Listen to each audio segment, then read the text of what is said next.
Primary keys are a part of almost every table out there, and these things will create some issues for you when you're writing queries. So let's talk about understanding primary keys. And once you understand what they are and what they do, you'll understand the impact that they'll have or how to work around them or work with them when you're writing your queries. A primary key is what we use to ensure that none of the rows in our table are duplicates.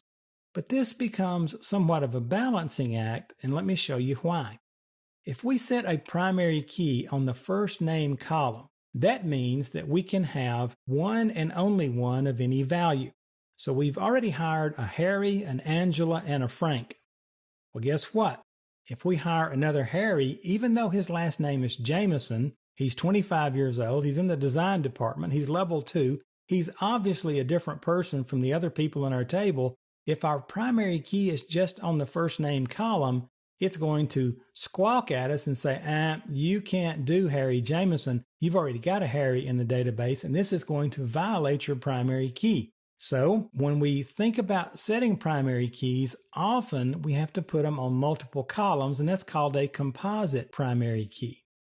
So let's go back and revisit this. Now we set the primary key on the first and last name, and again, this is called a composite primary key. And when your primary key is on first name and last name, it means I can have only one Harry with the same last name as someone else. So Harry Jameson is going to go into the database, no problem.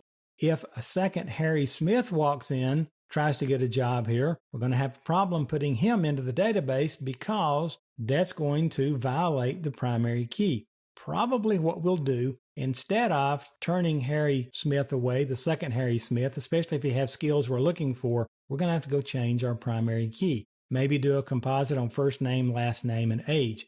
Now, these are database design issues, and you don't have to worry about them from a querying SQL Server standpoint. However, you are going to get into situations where you can't do certain things with your queries that you want to do as easily as you want to because it may violate a primary key. And you'll have to go out there and look and see, now wait a minute, why am I getting primary key issues here? And I'll show you why. Let's jump out to the SQL Server Management Studio.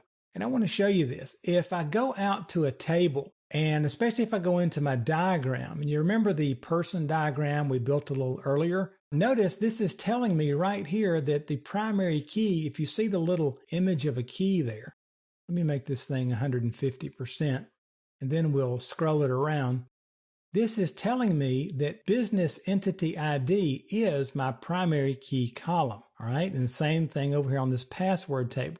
But I can see this little key right here, okay? Now, the database designers, the database administrator can change these, and on some tables, you will see a key in like 3 columns, and that means that primary key is across those 3 columns, which is what we just talked about a few minutes ago.